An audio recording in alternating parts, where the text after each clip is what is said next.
ಶಿಕ್ಷಕ ರಾಷ್ಟ್ರದ ರಕ್ಷಕ ಎಚ್.ಆರ್. ಮೋಪಗಾರ್ ಅಭಿಮತ. ಬೆಳಗಾವಿ ಜಿಲ್ಲೆಯ ರಾಯಬಾಗ ತಾಲೂಕಿನ ಕಣದಾಳ ಗ್ರಾಮದ ಸರ್ಕಾರಿ ಹಿರಿಯ ಪ್ರಾಥಮಿಕ ಶಾಲೆಯಲ್ಲಿ ಡಾಕ್ಟರ್ ಸರ್ವಪಲ್ಲಿ ರಾಧಾಕೃಷ್ಣನ್ ಅವರ 136ನೇ ಜಯಂತಿ ನಿಮಿತ್ತವಾಗಿ ಶಿಕ್ಷಕರ ದಿನಾಚರಣೆ ಕಾರ್ಯಕ್ರಮವನ್ನು ಹಮ್ಮಿಕೊಳ್ಳಲಾಯಿತು. ಸಹ ಶಿಕ್ಷಕರಾದ ಎಚ್.ಆರ್. ಮೋಪಗಾರ್ ಅವರು ಮಾತನಾಡಿದರು. ಶಿಕ್ಷಕರು ರಾಷ್ಟ್ರದ ರಕ್ಷಕರು. ನಮ್ಮೆಲ್ಲರ ಜೀವನದಲ್ಲಿ ಶಿಕ್ಷಕರ ಪಾತ್ರ ಬಹಳ ಮುಖ್ಯವಾಗಿದೆ ಅಂತ ಹೇಳಿದರು. ಆದ್ದರಿಂದ ಬದುಕಿನ ಪ್ರತಿಯೊಂದು ಕಲಿಕೆಗೆ ಸಹಕಾರ ಕೊಟ್ಟವರೆಲ್ಲ ಗುರುಗಳೇ. ಆದ್ರಿಂದ ಗುರುಗಳನ್ನ ಗೌರವಿಸುವುದು ನಮ್ಮೆಲ್ಲರ ಕರ್ತವ್ಯ ಅಂತ ಹೇಳಿದರು.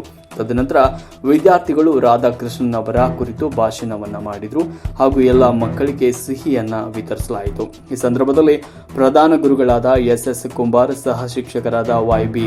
ಸಣ್ಣಕ್ಕಿನವರ್, ಆರ್.ಎಸ್. ಮಂಗ, ಜಿ.ಎಚ್. ಮಾಲಂಗಾವಿ, ಎಚ್.ಎಂ.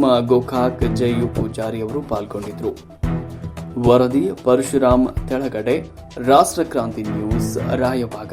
ಡಾಕ್ಟರ್ ಸರ್ವಪಲ್ಲಿ ರಾಧಾಕೃಷ್ಣನ್ ಅವರ 136ನೇ ಜನ್ಮದಿನ. ಅವರ ಜನ್ಮದಿನದ ಅಂಗವಾಗಿ ಇವತ್ತಿನ ದಿವಸ ನಾವೆಲ್ಲರೂ ಶಿಕ್ಷಕರ ದಿನಾಚರಣೆಯಾಗಿ ಆಚರಣೆ ಮಾಡ್ತೀವಿ. ಇದು ಯಾರ ಜನ್ಮದಿನಾಚರಣೆ? ಶ್ರೀ ಸರ್ವಪಲ್ಲಿ ರಾಧಾಕೃಷ್ಣ. ನೋಡ್ರಿ, ಶ್ರೀ ಸರ್ವಪಲ್ಲಿ ರಾಧಾಕೃಷ್ಣ ಅವರ ಸೆಪ್ಟೆಂಬರ್ 5, 1888ರಲ್ಲಿ ಜನಿಸಿದರು.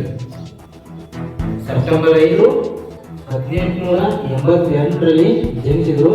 ಆದ್ರೆ ನಮ್ಮ ಭಾರತ ದೇಶದಾಗ 1962ರಲ್ಲಿ ಶಿಕ್ಷಕರ ದಿನಾಚರಣೆಯ ಶುಭಾಶಯಗಳು. ಈ ದಿನ ಪ್ರತಿಯೊಬ್ಬ ವ್ಯಕ್ತಿಯು ಬಾಳನ್ನು ಬೆಳಕಿದ ಗುರುವಿನ ಶ್ರೇಷ್ಠ ದಿನವಾಗಿದೆ.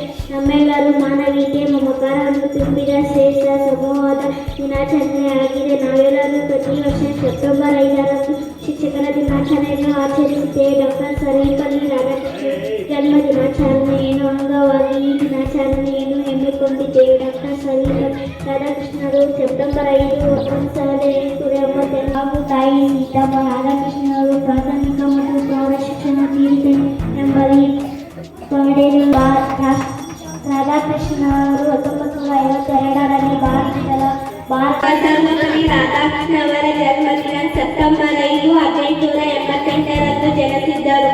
ಅವರು ಭಾರತದ ಮೊದಲ ಉಪರಾಷ್ಟ್ರಪತಿ ಮತ್ತು 2ನೇ ರಾಷ್ಟ್ರಪತಿಯಾಗಿ ಸೇವೆಯನ್ನು ಸಲ್ಲಿಸಿದ್ದರು. ಡಾಕ್ಟರ್ ಸರ್ವಪಲ್ಲಿ ರಾಧಾಕೃಷ್ಣರು ಅವರು 16ನೇ ವಯಸ್ಸಿನಲ್ಲಿ ವಿವಾಹವಾಯಿತು. ಡಾಕ್ಟರ್ ಸರ್ವಪಲ್ಲಿ ರಾಧಾಕೃಷ್ಣ ಅವರು 6 ಮಕ್ಕಳು ಇದ್ದರು. 5 ಹೆಣ್ಣು ಮಕ್ಕಳು, 1 ಮಗ. ಡಾಕ್ಟರ್ ಸರ್ವಪಲ್ಲಿ ರಾಧಾಕೃಷ್ಣ ಭಾರತ ಒಬ್ಬ ವಿದ್ವಾಂಸ, ರಾಜಕಾರಣಿ ಮತ್ತು ರಾಜಕಾರಣಿ. ಡಾಕ್ಟರ್ ಸರ್ವಪಲ್ಲಿ ರಾಧಾಕೃಷ್ಣ